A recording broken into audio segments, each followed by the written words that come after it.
ನಮಸ್ಕಾರ, ವನಶ್ರೀ ಚಾನಲ್ಗೆ ಸ್ವಾಗತ. ತಂದಾಯಿತು, ಬನ್ನಿ ಇವತ್ತು ನಿನ್ನ ಕತೆ ನನ್ನ ಜೊತೆ ಸೀರಿಯಲ್ಲು ಹೇಗೆ ಮೂವ್ ಆಗುತ್ತೆ, ಏನು ಸ್ಟೋರಿ ನೋಡೋಣ ಬನ್ನಿ. ಅದಕ್ಕಿಂತ ಮುಂಚೆ ನನ್ನ ವೀಡಿಯೋಕ್ಕೆ ಸಬ್ಸ್ಕ್ರೈಬ್ ಮಾಡಿಲ್ಲ ಅಂದರೆ ದಯವಿಟ್ಟು ಸಬ್ಸ್ಕ್ರೈಬ್ ಮಾಡ್ಕೊಳ್ಳಿ, ಹಾಗೆ ಒಂದು ಲೈಕ್ ಕೊಡಿ. ಇವತ್ತು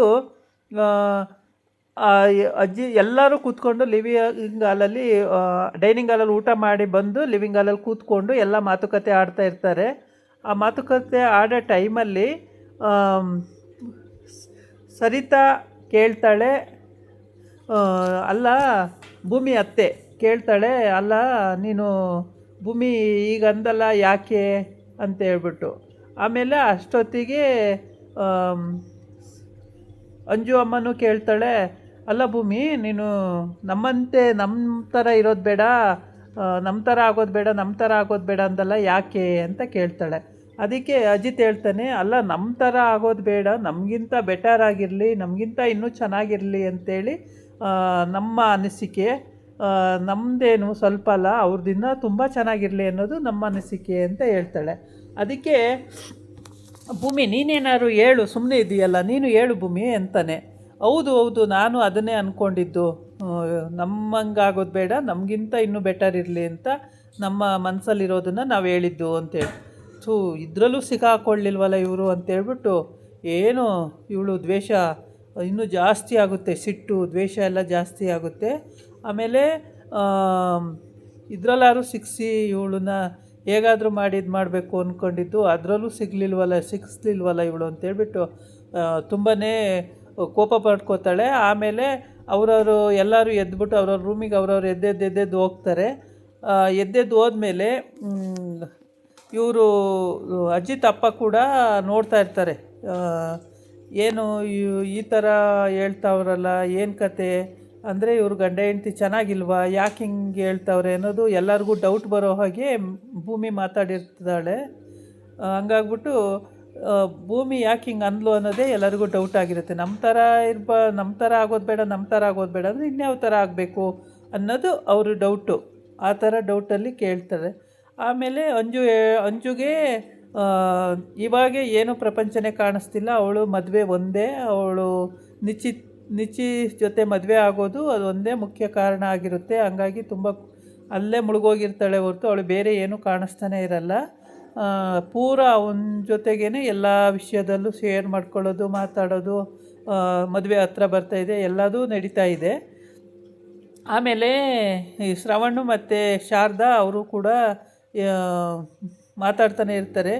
ಆಮೇಲೆ ಅಜಿತ್ ಹೇಳ್ತಾನೆ, ಅಮ್ಮಂಗೆ ತುಂಬ ಸುಸ್ತಾಗಿದೆ,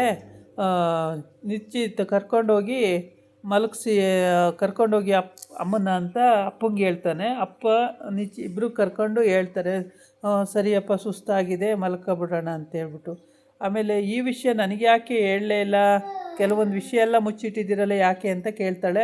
ಅದಕ್ಕೆ ನೀನು ಆವಾಗ ಕೋಮಕ್ಕೆ ಹೋಗಿದ್ದಲ್ಲ, ಆವಾಗ ಎಲ್ಲ ವಿಷಯನೂ ಹೇಳೋಕ್ಕಾಗಲಿಲ್ಲ, ಹಾಗಾಗಿ ಯಾವ ವಿಷಯನೂ ನಿನ್ನ ಹತ್ರ ಡಿಸ್ಕಸ್ ಮಾಡೋಕ್ಕೆ ನಮಗೆ ಆಗಲಿಲ್ಲ, ಸಾಧ್ಯ ಆಗಲಿಲ್ಲ, ಅದಕ್ಕೋಸ್ಕರ ನಾವು ಯಾವುದೂ ವಿಷಯ ಹೇಳಲಿಲ್ಲ ನಿನಗೆ ಅಂತ ಹೇಳ್ತಾರೆ.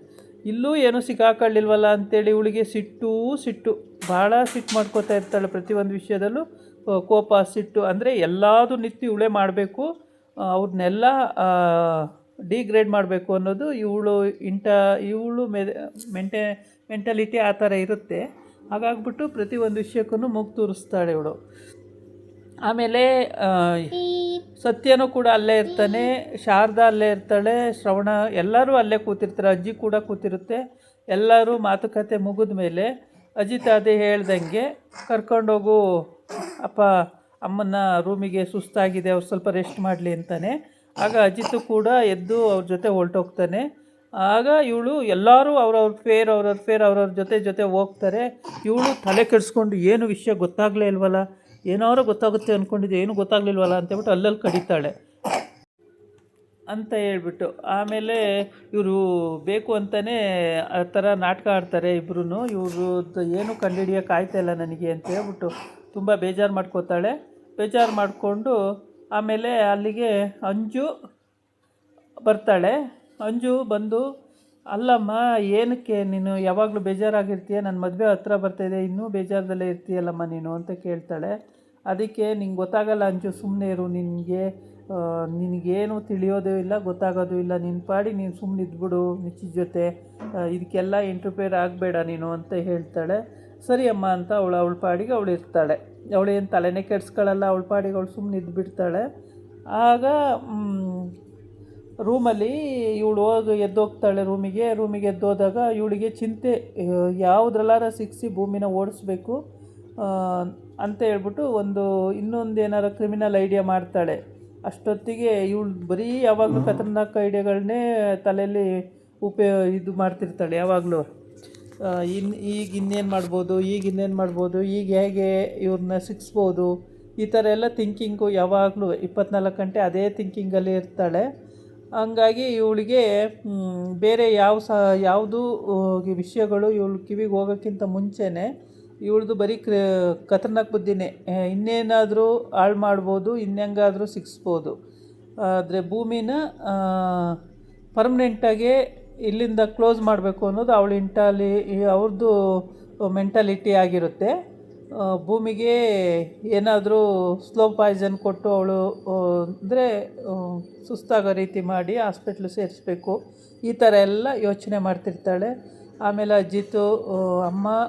ಅಜಿತ್ಗೆ ಅಲ್ಲ ಕಣೋ ಭೂಮಿ, ಹಿಂಗೆ ಇವರೆಲ್ಲ ಕೂತು ಮಾತಾಡ್ತಾ ಇರ್ತಾರೆ. ಅಜಿತ್ ಅಲ್ಲೇ ಸೂಟ್ ಹಾಕ್ಕೊಂಡು ರೆಡಿಯಾಗಿರ್ತಾನೆ. ಎಲ್ಲ ಕೂತು ಮಾತಾಡೋ ಹೊತ್ತಿಗೆ ಅವಳು ಅಲ್ಲಿ ಬಿದ್ದೋಗ್ಬಿಡ್ತಾಳೆ. ಏನೋ ತಮಾಷೆ ಮಾಡ್ತಿರ್ತಾಳೆ ಇವಳು ಸರಿತಾ, ಏನೇನೋ ಹೇಳ್ಕೊಂಡು. ಮಗಳು ಬೇರೆ ಬಂದಿದ್ದಾಳೆ. ಮಗಳು ಎಲ್ಲರೂ ಸೇರಿಕೊಂಡು ಏನೋ ತಮಾಷೆ ಮಾಡ್ಕೊಂಡು ಮಾತಾಡ್ತಾ ಇರೋ ಟೈಮಿಗೆ ಅಲ್ಲಿ ದಡ್ಡಂತ ಶಬ್ದ ಆಗಿಬಿಡುತ್ತೆ. ಏನು ಶಬ್ದ ಅಂತಲೂ ಗೊತ್ತಾಗಲ್ಲ. ಆಮೇಲೆ ಓಡೋಡು ಹೋಗ್ತಾರೆ, ಹತ್ತಿ ಮೆಟ್ಲುಗಳನ್ನು ಹತ್ಕೊಂಡು ಓಡೋಡು ಹೋಗ್ತಾರೆ. ಏನೋ ವಿಷಯ ಹೇಳ್ತಾ ಇರ್ತಾಳೆ. ಆ ಟೈಮಿಗೆ ಕರೆಕ್ಟಾಗಿ ಅವಳು ಬಿದ್ದೋಗ್ಬಿಡ್ತಾಳೆ. ಅಲ್ಲಿ ಏನಕ್ಕೆ ಬಿದ್ದಲು ಅಂತ ಗೊತ್ತಿಲ್ಲ. ಇವಳು ಏನೋ ಮಾಡಿರ್ತಾಳೆ, ಅಂದರೆ ಅಜಿತ್ ಅತ್ತೆ ಅಂಜು ಅಮ್ಮ ಏನೋ ಮಾಡಿರ್ತಾಳೆ ಇವಳು ಖತರ್ನಾಕ್ ಬುದ್ಧಿಯ. ಅದು ಭೂಮಿಗೆ ಗೊತ್ತಿರಲ್ಲ. ಮೋಸ್ಟ್ಲಿ ಅವಳು ಪ್ರಜ್ಞೆ ತಪ್ಪಿ ಬಿದ್ದೋಗ್ತಾಳೆ. ಆ ಟೈಮಿಗೆ ಕರೆಕ್ಟಾಗಿ ಎಲ್ಲರೂ ಅಲ್ಲಿ ಮೇಲತ್ತು ಓಡೋಗಿ ನೋಡಿದಾಗ ಬಿದ್ದೋಗಿರ್ತಾಳೆ. ಭೂಮಿ ಅಂತ ಕೂಗ್ಕೊಂಡು ಹೋಗ್ತಾನೆ. ಅಜಿತ್ತು ಮತ್ತು ಸಿತಾರ ಇಬ್ಬರೂ ಕೂಗ್ಕೊಂಡು ಹೋಗಿ ಅಲ್ಲಿ ಎತ್ಕೊಂಡು ಅವಳನ್ನ ಏನಕ್ಕೆ ಬಿದ್ದೋದ್ಲು ಅಂತ ಗೊತ್ತಿಲ್ಲ, ಆದರೆ ಬಿದ್ದೋಗಿದ್ದಾಳೆ. ಹೌದು, ಪ್ರಜ್ಞೆನೂ ಕೂಡ ಇಲ್ಲ. ಆಮೇಲೆ ಎಲ್ಲ ಗಾಬರಿಯಾಗಿ ನೋಡ್ತಾ ಇರ್ತಾರೆ ಸತ್ಯ ಮತ್ತು ಅಜಿತ್ ಅಮ್ಮ ಎಲ್ಲರೂ. ಆ ಟೈಮಿಗೆ ಕರೆಕ್ಟಾಗಿ ಅವಳಿಗೆ ಪ್ರಜ್ಞೆ ಕೂಡ ಇರಲ್ಲ. ಈಗ ಈ ಕತೆ ಇಲ್ಲಿವರೆಗೆ ಆಗಿದೆ. ಮುಂದಕ್ಕೆ ಹಾಸ್ಪಿಟ್ಲಿಗೆ ಕರ್ಕೊಂಡು ಹೋಗ್ತಾರೋ ಅಥವಾ ಮನೆಯಲ್ಲೇ ಹುಷಾರಾಗುತ್ತೋ ಕಾದು ನೋಡಬೇಕಾಗುತ್ತೆ.